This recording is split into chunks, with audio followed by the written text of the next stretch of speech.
Eu acredito que o Urs, tipo, nos dias de hoje, se aparecesse um Urs, talvez ele não figurasse ali entre os 5 primeiros. Porque a gente não vê, tudo bem que ele tem um shape bonito, assim, mas você vê, assim, que ele é meio incompatível, assim, um pouco. E eu acho que ele falta algum volume nas costas, algumas questões assim, mas eu vejo nesse sentido. Eu acho que o Urs, ele entrou no momento onde a Classic, ela puxava, tipo, você tinha de um lado o Siban, que trazia todo aquele frame também, uma estética, mas ele era um cara que posava reto, com as pernas paralelas, não entortava, ele não estilizava muito na pose, não fazia aquela alusão à Classic, como, por exemplo, o Ruff Diesel faz. Então eu Certo. vejo que a Classic, ela uma vez que o atleta, até o Tamer já falou isso, quando perguntaram no podcast pro Tamer se ele não acha que o Mike Summerfield era um 212, e o Tamer falou que, cara, bateu o peso, o cara tá na Classic, não tem como eu cortar um atleta falando assim, ó, você tem muita muscularidade pra Classic. A gente sabe que isso não existe mais.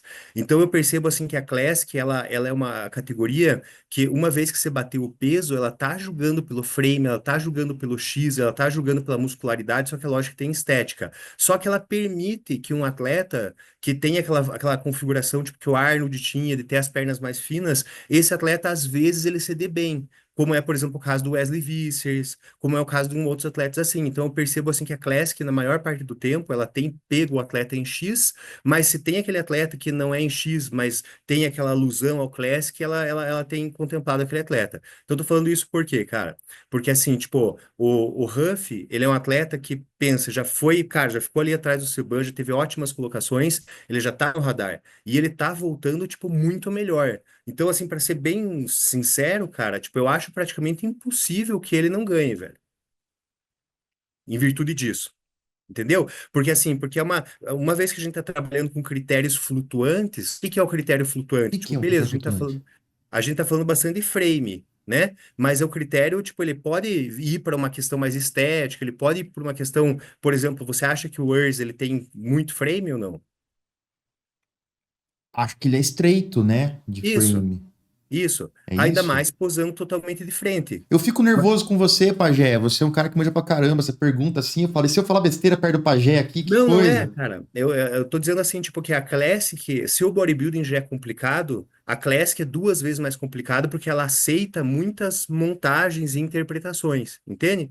Então, assim, Certo. então eu acho assim que pelo fato do Ruff Diesel já ter figurado muito bem e ele tá voltando muito melhor, cara, eu acho que ele é um cara muito mais perigoso, inclusive que o próprio Mike Summerfield no Olímpia.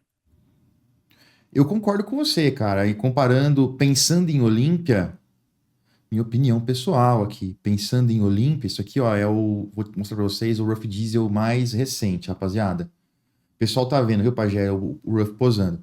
Pensando em Olímpia, eu acho que o Ruff tem mais chance de ganhar do que o Mike nesse momento, por uma qualidade de físico, por tudo. Bem, então, a sua opinião nesse Pittsburgh, praticamente certo que ele vença. Eu acredito que sim. Eu acredito Que, que sim. tem alguma coisa que pode acontecer para ele não ganhar, cara? Ó, irmão, só se ele entrar embaçado, velho. Eu acho. Eu acho que só se ele entrar embaçado. Mas, assim, não é o que parece que vai acontecer. É. Conversei com ele recentemente, ele falou que vai colocar uns 5 quilos de volume de palco seco, comparado com o último show que ele fez. Aí ele me falou assim: ó, tô contente com meus braços, tô contente com as minhas costas. Ele tá com o braço bom assim mesmo, Pajé? Tá, O que, irmão, que, eu que, acho que, que que tá. você melhoraria, tendo a sua visão? É um físico muito estético, muito perfeito, muito proporcional. Tem algo a melhorar nele ainda? Eu acho, irmão, que a profundidade de costas dele não é tão sinistra. Que é a profundidade, tá? Tipo, em relação ao frame, como ele faz um V muito alucinante e a cintura é muito fina, então ele satisfaz isso. Tudo bem, você olha, não tem como comparar com a largura do Mike, mas também o Mike também tem a cintura maior. Entende? Então, assim, então, quando a gente fala em frame, a gente tá falando, assim, das proporções do próprio atleta. Então, se pegar a cintura do Huff, esse triângulo que sobe dele aí, ó, que sobe nas dorsais, ele é incrível, mas eu acho que ele não tem tanta profundidade nas costas, né? Se você for olhar ali ele fazendo né? Veja, tipo, não é tanto assim quando você vai comparar, por exemplo, assim, tipo, o Josema, Certo. né? Ou até mesmo como que eu acho o Kaique pode vir. Tem aí um duplo bíceps e costas do Huff ou não? Deixa eu procurar aqui. Aqui nesse videozinho, ele não mostrou.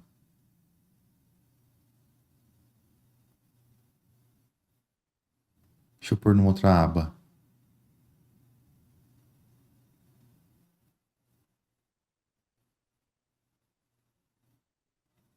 Aqui ele tá fazendo só. Naquele vídeo no YouTube tinha, né, Serjão? Tinha assim, que era ele posando com o Hunter na academia deles. Mas eu não acho assim, cara, que para te falar bem a verdade, eu não Diga. acho que o fato dele não ter tanta profundidade nas costas assim é tão relevante, entendeu? Certo. Eu acho assim que ele tá o mais completo que ele poderia estar no momento. E eu acho que ele satisfaz todas as premissas, né? Porque se você falar em frame, cara, ele tem um frame. Ó, a cintura dele, o quanto que o dorsal abre, o quanto que as pernas arredondam. Se você for falar em estética, o cara também tem a estética. Porque a gente tem aquela questão assim, quando você fala, por exemplo, assim, do Mike, você fala de frame. Aí quando a gente fala do Ramon, a gente fala de estética. Então, todo mundo sabe que o Ramon tem estética, mas a ideia é que a gente consiga colocar o frame dele do lado do Mike. Tipo, então o Huff é um cara que, além de tudo que a gente já falou, que ele já foi bem percebido pelos árbitros, etc., ele é um cara que ele traz essas duas coisas. Tipo, ele traz a estética e ele melhorou muito o frame também. Então, eu acho, cara, que dificilmente ele vai ser batido, irmão. O Ruff não tá fraco, não. Acho que foi aqui que eles posaram. Ele fez com o coach, né? É, foi. Mas enfim, pro Olímpia, então, é um cara que é uma boa pedida aí. Você acha que ele pode ser o cara que vai dominar? Tem essa questão de dele já chegar, né? E melhorar. Eu vejo isso também, cara. Não é lenda, então. Que eles falam, Não. poxa, o cara melhorou. Se o cara começa a competir, mesmo que ele tá muito bem, mas ele não tenha melhorias no físico, isso acaba, de certa forma, marcando o cara negativamente, né? Mas você vê que quem tá no radar, cara, sempre e melhora, ele é percebido. O Bona aqui, um exemplo desse. Você concorda É, comigo? concordo. Teria outros caras, não teria? Como assim? Não, eu digo assim, existe não vou dizer um respeito, cara, mas se o cara já figurou ali nos tops e ele volta melhor, ele tá no radar. Isso é indiscutível. Isso acontece com as biquínis.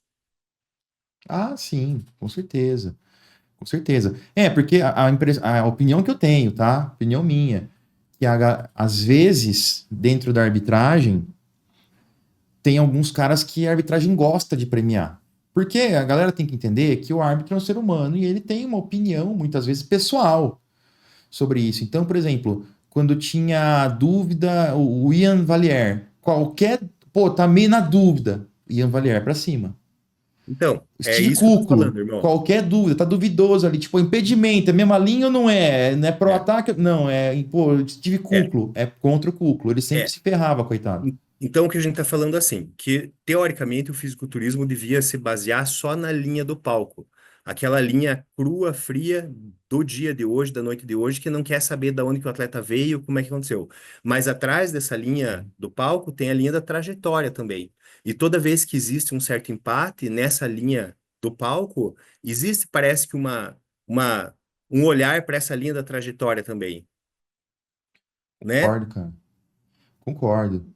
É, não quer dizer, enfim, que é o que eu concordo que Só exista, que assim, não veja, que. então a Ah, ideia seria assim, ó, o Huff tá indo como favorito nesse Pittsburgh. Eu penso assim, cara, tipo, tem atletas que eles criam esse favoritismo e eles podem chegar lá e tipo, cumprir com isso ou não, entendeu? E assim, isso não, pode ser muito bom ou muito ruim esse favoritismo, entendeu? Pro lado do atleta. E a gente pode ver vários exemplos assim.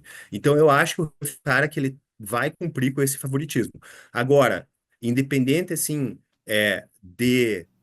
disso, dele ganhar ou não, que eu acredito que ele vai ganhar, no Olímpia, eu acho que eles já chegam todos com essa mesma moral, entendeu? Tipo, o Ramon por já ter sido segundo, eu acho que o Huff por já ter sido segundo também, o Mike, então eu acho que isso fica meio equalizado no Olímpia. Não vejo, assim, com que teria um favoritismo de algum deles, assim. Porque nesse Pittsburgh é uma situação diferente, né? Tem ele, tem o Josema, tem o Kaique que tá chegando. Então, realmente, eu enxergo isso. E por isso que é tão difícil e tão, às vezes, ingrato, entre aspas, a gente fazer previsão de campeonato.